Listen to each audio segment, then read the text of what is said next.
अगर आप भी लेना चाहते हैं देश दुनिया की तमाम जानकारी तो आज ही सब्सक्राइब करें हमारे चैनल को। साथ ही नीचे दिए बेल आइकन को जरूर दबाएं ताकि हर अपडेट आप तक पहुंच सके। नमस्कार, नाटक और आप सभी का स्वागत है। देश में कोरोना की स्थिति को देखते हुए सरकार ने एक अहम संदेश जनता को दिया है। संदेश यह है कि अब वो समय आ चुका है कि जब घरों में भी मास्क लगाकर रहने की जरूरत है। क्या कहा है नीति आयोग के सदस्य डॉक्टर वीके पॉल ने, आपको विस्तार से सुनवाएंगे। साथ ही सरकार ने चिकित्सकों को यानी डॉक्टरों को एक सलाह दी है। सलाह यह है कि रेमडेसिविर के जो विकल्प उपलब्ध हैं उनको भी प्रेस्क्राइब करिए, क्योंकि रेमडेसिविर को लेकर लोगों में अफरा तफरी की स्थिति है। इसके अलावा सरकार ने आज ऑक्सीजन को लेकर भी बताया कि कितना ऑक्सीजन का उत्पादन कुछ समय पहले हो रहा था, अब कितना हो रहा है और ऑक्सीजन की कमी को दूर करने के कितने प्रयास कारगर हुए हैं, इसके बारे में भी सरकार ने बताया है।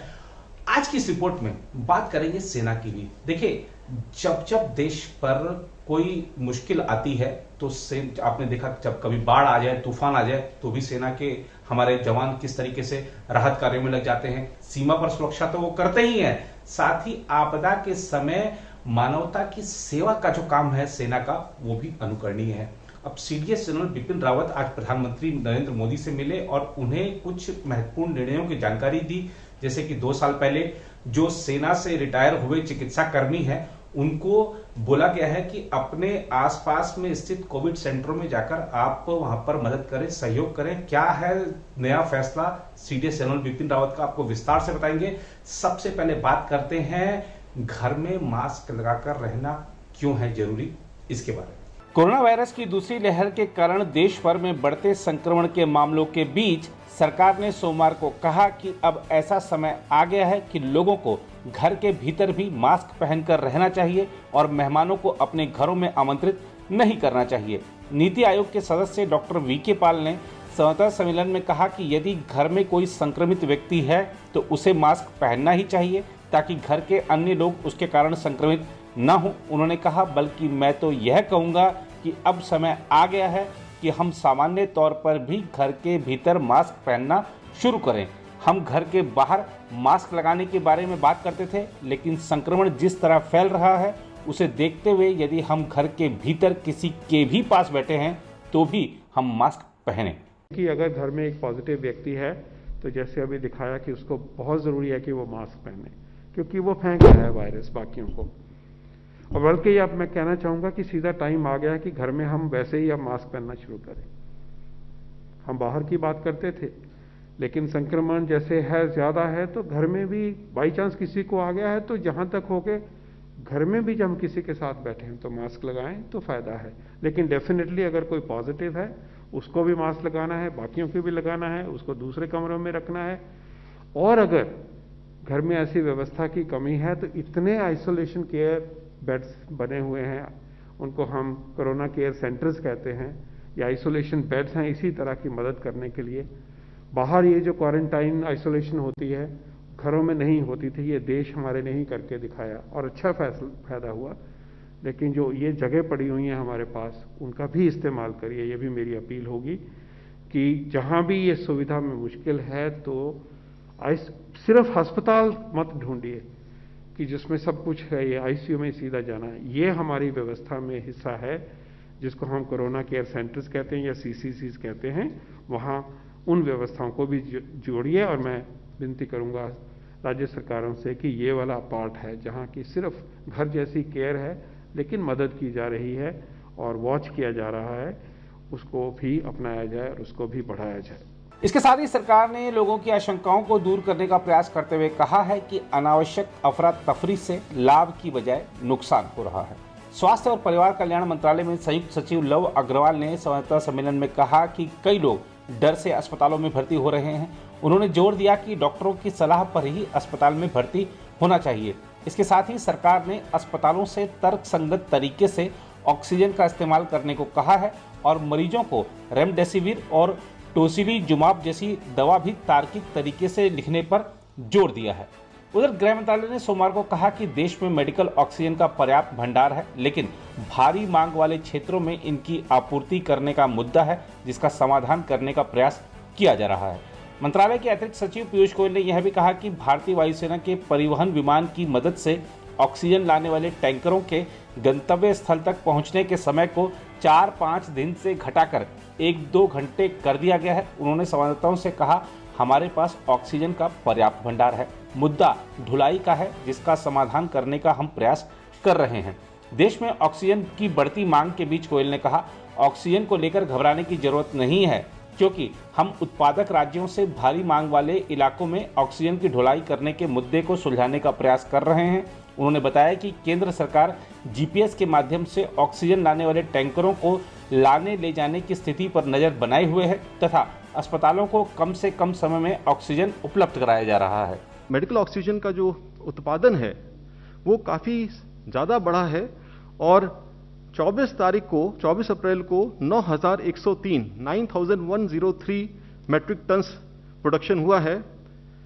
उल्लेखनीय है कि जो हमारी प्रोडक्शन कैपेसिटी थी वो खाली 7,259 है, 7,259 मेट्रिक टन्स।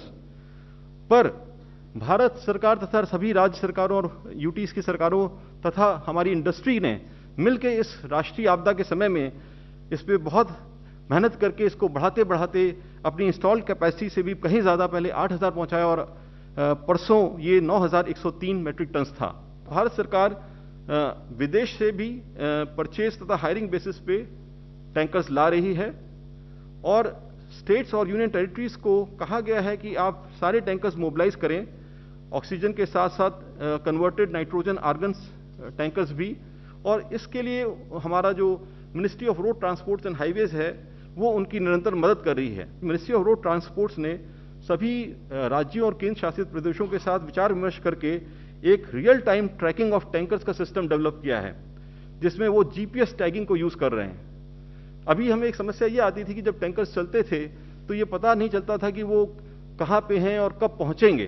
तो जो प्लानिंग करनी होती है कि जब टैंकर के आने पे हम ऑक्सीजन को कैसे अपने हॉस्पिटल्स को बहुत एफिशिएंट तरीके से बांटें जिससे कि किसी भी हॉस्पिटल में ऑक्सीजन की कमी होने से कोई दुर्घटना ना हो, वो उसमें ये उसको दूर करने के लिए ये real time tracking system develop किया गया है।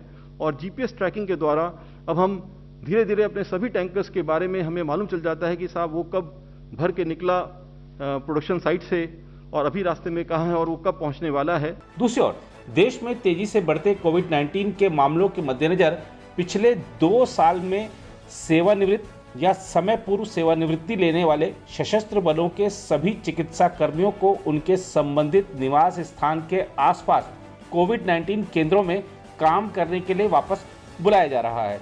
सीडीएस जनरल बिपिन रावत ने प्रधानमंत्री नरेंद्र मोदी से सोमवार को मुलाकात की और उन्हें इस निर्णय की जानकारी दी। साथ ही उन्होंने सशस्त्र बलों द्वारा इस महामारी से निपटने की दिशा में तैयारी और संचालन की जानकारी भी प्रधानमंत्री को दी। प्रधानमंत्री कार्यालय की ओर से जारी एक बयान में कहा गया है, रक्षा प्रमुख ने प्रधानमंत्री को जानकारी दी कि पिछले 2 वर्षों में सेवानिवृत्त या समय से पहले सेवानिवृत्ति लेने वाले सशस्त्र बलों के सभी चिकित्सा कर्मियों को उनके वर्तमान निवास स्थान के निकट स्थित कोविड अस्पतालों में कार्य करने के लिए वापस बुलाया जा रहा है। बयान में कहा गया है, और पहले सेवानिवृत्त हुए अन्य चिकित्सा अधिकारियों से भी अनुरोध किया गया है कि वह परामर्श के लिए अपनी सेवाएं चिकित्सा आपातकालीन हेल्पलाइन के माध्यम से उपलब्ध कराएं। रावत ने प्रधानमंत्री को इस बात की भी जानकारी दी कि सशस्त्र बलों के विभिन्न प्रतिष्ठानों में उपलब्ध ऑक्सीजन सिलेंडरों को अस्पतालों को दिया जाएगा। बयान के अनुसार प्रधानमंत्री मोदी को यह भी बताया गया कि कमान मुख्यालय, कोर मुख्यालय, डिवीजन मुख्यालय और नौसेना तथा वायुसेना के ऐसे ही मुख्यालय में तैनात चिकित्सा कर्मियों को अस्पतालों में तैनात किया जाएगा। बयान में कहा गया है, प्रमुख रक्षा अध्यक्ष ने प्रधानमंत्री को बताया है कि वे बड़ी संख्या में चिकित्सा केंद्र बना रहे हैं और सेना के चिकित्सा ढांचे को जहां तक संभव हो सकेगा आम लोगों को उपलब्ध कराया जाएगा। प्रधानमंत्री ने भारतीय वायुसेना द्वारा भारत और विदेशों में ऑक्सीजन और अन्य आवश्यक वस्तुओं के परिवहन के लिए चलाए जा रहे अभियानों की भी समीक्षा की। बयान में कहा गया है कि प्रधानमंत्री मोदी ने रक्षा प्रमुख के साथ इस बात पर भी चर्चा की कि केंद्रीय और राज्य सैनिक कल्याण बोर्डों और विभिन्न मुख्यालयों के वरिष्ठ सैन्यकर्मी प्रकोष्ठों में तैनात अधिकारियों को सुदूर क्षेत्रों सहित अधिकतम सीमा तक पहुंच को विस्तारित करने के लिए वरिष्ठ सैन्यकर्मियों की सेवाओं के समन्वय के निर्देश दिए जा सकते हैं। आइए आपको लिए चलते हैं कानपुर और मिलवाते हैं डॉक्टर माही तलत सिद्दीकी से। डॉक्टर माहिर तलत सिद्दीकी को कुछ वर्ष पहले रामायण भेंट की गई। इन्होंने इसे पढ़ा और पढ़कर यह इतना प्रभावित हुई कि इन्होंने रामायण को उर्दू में लिख डाला है। आइए आपको मिलवाते हैं क्या कह रही हैं डॉक्टर माहिर, आप सुनिए और देखिए एक सांप्रदायिक एकता की मिसाल बनकर उभरी हैं डॉक्टर माहिर। आइए आपको मिलवाते हैं डॉक्टर माहिर से। अवसर मिला कि मैं इसको उर्दू भाषा में लाऊं और सबके सामने ये चीज़ आए, और कैसे रामायण एक पूरी राम कथा जो है एक अच्छी ज़िंदगी जीने के उदाहरणों से भरी हुई है, ये आम लोग भी समझें जो इस कम्युनिटी से बिलोंग नहीं करते हैं। ये लगभग 108 अध्याय हैं और इसमें अलग अलग कवियों का, साहित्यकारों का समन्वय है। और बेसिकली जो पंडित बद्री नारायण तिवारी जी हैं, उनके द्वारा मुझे ये हिंदी में संग्रह प्राप्त हुआ था, तो मैं उनकी बहुत तहे दिल से शुक्रगुज़ार हूँ कि उन्होंने मुझे ही चुना, इस पावन काम के लिए मुझे ही चुना गया और मेरी कलम से ये रहती दुनिया तक एक नज़ीर कायम हो गई।